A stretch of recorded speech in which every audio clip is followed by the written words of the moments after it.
யோவான் எழுதிய சுவிசேஷம் 7ஆம் அதிகாரம். இவைகளுக்கு பின்பு யூதர்கள் இயேசுவை கொலை செய்ய வகை தேடினபடியால் அவர் யூதேயாவிலே சஞ்சரிக்க மனதில்லாமல் கலிலேயாவிலே சஞ்சரித்து வந்தார். யூதருடைய கூடார பண்டிகை சமீபமாயிருந்தது. அப்பொழுது அவருடைய சகோதரர் அவரை நோக்கி, நீர் செய்கிற கிரியைகளை உம்முடைய சீஷர்களும் பார்க்கும்படி இவ்விடம் விட்டு யூதேயாவுக்கு போம். பிரபலமாய் இருக்க விரும்புகிற எவனும் அந்தகரத்திலே ஒன்றையும் செய்ய மாட்டான். நீர் இப்படிப்பட்டவைகளை செய்தால் உலகத்திற்கு உம்மை வெளிப்படுத்தும் என்றார்கள்.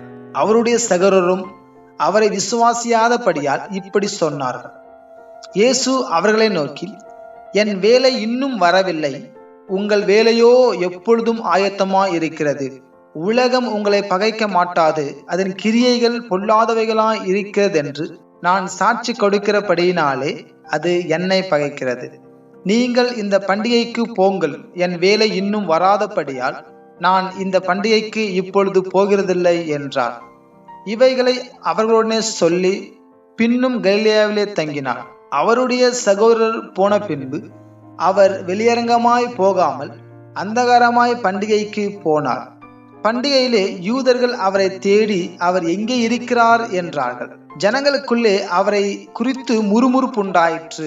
சிலர் அவர் நல்லவர் என்றார்கள், வேறு சிலர் அப்படியல்ல, அவன் ஜனங்களை வஞ்சிக்கிறவன் என்று சொல்லிக் கொண்டார்கள். ஆனாலும் யூதருக்கு பயந்திருந்ததினாலே ஒருவனும் அவரை குறித்து தாராளமாய் பேசவில்லை. பாதி பண்டிகை ஆனபோது இயேசு தேவாலயத்துக்கு போய் உபதேசம் பண்ணினார். அப்பொழுது யூதர்கள், இவர் கல்லாதவராய் இருந்தும் வேத எழுத்துக்களை எப்படி அறிந்திருக்கிறார் என்று ஆச்சரியப்பட்டார்கள். இயேசு அவர்களுக்கு பிரதியுத்தரமாக, என் உபதேசம் என்னுடையதாய் இராமல் என்னை அனுப்பினவருடையதாய் இருக்கிறது. அவருடைய சித்தத்தின்படி செய்ய மனதுள்ளவன் எவனோ அவன் இந்த உபதேசம் தேவனால் உண்டாயிருக்கிறதோ நான் சுயமாய் பேசுகிறேனோ என்று அறிந்து கொள்வான். சுயமாய் பேசுகிறவன் தன் சுய மகிமையை தேடுகிறான். தன்னை அனுப்பினவரின் மகிமையை தேடுகிறவனோ உண்மையுள்ளவனாய் இருக்கிறான், அவனிடத்தில் அநீதி இல்லை. மோசே நியாயப்பிரமாணத்தை உங்களுக்கு கொடுக்கவில்லையா? அப்படி இருந்தும் உங்களில் ஒருவனும் அந்த நியாயப்பிரமாணத்தின்படி நடக்கிறதில்லையே. நீங்கள் ஏன் என்னை கொலை செய்ய தேடுகிறீர்கள் என்றார்.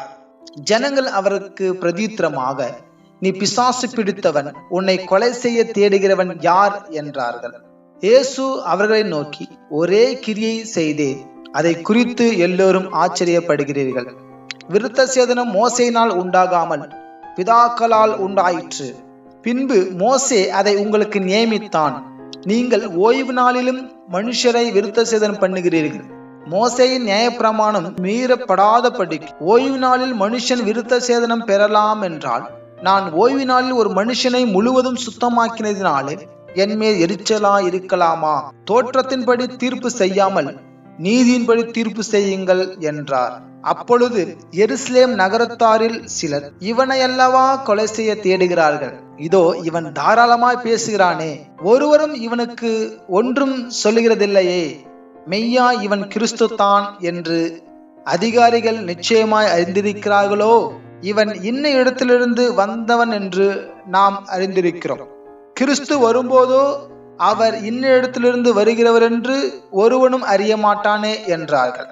அப்பொழுது இயேசு தேவாலயத்தில் உபதேசிக்கையில் சத்தமிட்டு, நீங்கள் என்னை அறிவீர்கள், நான் எங்கே இருந்து வந்தேன் என்றும் அறிவீர்கள். நான் என் சுயமாய் வரவில்லை, என்னை அனுப்பினவர் சத்தியமுள்ளவர், அவரை நீங்கள் அறியாதிருக்கிறீர்கள். நான் அவரால் வந்திருக்கிறபடியினாலும் அவர் என்னை அனுப்பியிருக்கிறபடியினாலும் நானே அவரை அறிந்திருக்கிறேன் என்றார். அப்பொழுது அவரை பிடிக்க வகை தேடினார்கள். ஆனாலும் அவருடைய வேலை இன்னும் வராதபடியினால் ஒருவனும் அவர் மேல் கை போடவில்லை.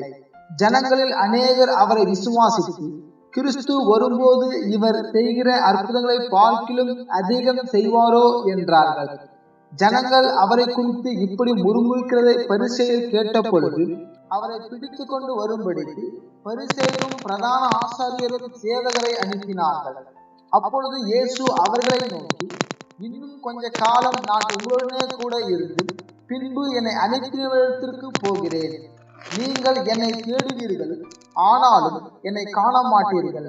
நான் இருக்கும் இடத்திற்கு நீங்கள் வரவும் கூடாது என்றார். அப்பொழுது யூதர்கள், இவரை நாம் காணாதபடிக்கு எங்கே போவார்? கிரேக்கருக்குள்ளே சிதறி இருக்கிறவற்றிற்கு போய் கிரேக்கருக்கு உபதேசம் பண்ணுவாரோ? நீங்கள் என்னை தேடுவீர்கள், ஆனாலும் என்னை காண மாட்டீர்கள் என்றும், நான் இருக்கும் இடத்திற்கு நீங்கள் வரக்கூடாது என்றும் இவர் சொன்ன வார்த்தையின் கருத்து இன்னதென்று தங்களுக்குள்ளே சொல்லிக் கொண்டார்கள். பண்டிகையின் கடைசி நாளாகிய பிரதான நாளில் இயேசு நின்று சத்தமிட்டு, ஒருவன் தாகமாயிருந்தால் என்னிடத்தில் வந்து பானம் பண்ண கடவன். வேதவாக்கியம் சொல்லுகிறபடி என்னிடத்தில் விசுவாசமாய் இருக்கிறவன் எவனோ அவன் உள்ளத்திலிருந்து ஜீவ தண்ணீருள்ள நதிகள் ஓடும் என்றார். தம்மை விசுவாசிக்கிறவர்கள் அடைய போகிற ஆவியை குறித்து இப்படி சொன்னார். இயேசு இன்னும் மகிமைப்படாதிருந்தபடியினால் பரிசுத்த ஆவி இன்னும் அருளப்படவில்லை. ஜனங்களில் அநேகர் இந்த வசனத்தை கேட்டபோது, மெய்யாகவே இவர் தீர்க்கதரிசியானவர் என்றார்கள். வேறு சிலர், இவர் கிறிஸ்து என்றார்கள். வேறு சிலர், கிறிஸ்து கலிலேயாவிலிருந்தா வருவார், தாவீதின் சந்ததியிலும் தாவீது இருந்த பெத்லகேம் ஊரிலிருந்து கிறிஸ்து வருவார் என்று வேதவாக்கியம் சொல்லவில்லையா என்றார்கள். இவ்விதமாக அவரை குறித்து ஜனங்களுக்குள்ளே பிரிவினை உண்டாயிற்று. அவர்களில் சிலர் அவரை பிடிக்க மனதாயிருந்தார்கள், ஆகிலும் ஒருவனும் அவர் மேல் கை போடவில்லை. பின்பு அந்த சேவகர் பிரதான ஆசாரியத்திற்கும் பரிசேயரிடத்திற்கும் திரும்பி வந்தார்கள். இவர்கள் அவர்களை நோக்கி, நீங்கள் அவனை ஏன் கொண்டு வரவில்லை என்று கேட்டார்கள். சேவகர் பிரதியுத்தரமாக, அந்த மனுஷன் பேசுகிறது போல ஒருவனும் ஒரு காலமும் பேசினதில்லை என்றார்கள். அப்பொழுது பரிசேயர், நீங்களும் வஞ்சிக்கப்பட்டீர்களா? அதிகாரிகளிலாவது பரிசேயரிலாவது யாதொருவர் அவனை விசுவாசித்து உண்டா? வேதத்தை அறியாதவர்களாகிய இந்த ஜனங்கள் சபிக்கப்பட்டவர்கள் என்றார்கள். ராத்திரியிலே அவரிடத்திற்கு வந்தவன் அவர்களில் ஒருவனுமாகிய நிக்கோதேமு என்பவன் அவர்களை நோக்கி, ஒரு மனுஷன் சொல்வதை கேட்டு அவன் செய்கைகளை அறிகிறதற்கு முன்னே அவனை ஆக்கினைக்குட்படுத்தலாமா என்று நம்முடைய நியாயப்பிரமாணம் சொல்லுகிறதா என்றான். அதற்கு அவர்கள், நீரும் கலிலேயனோ? கலிலேயிலிருந்து ஒரு தீர்க்கதரிசியும் எழும்புகிறதில்லை என்பதை ஆராய்ந்து பாரும் என்றார்கள். பின்பு அவரவர் தங்கள் வீட்டிற்கு போனார்கள்.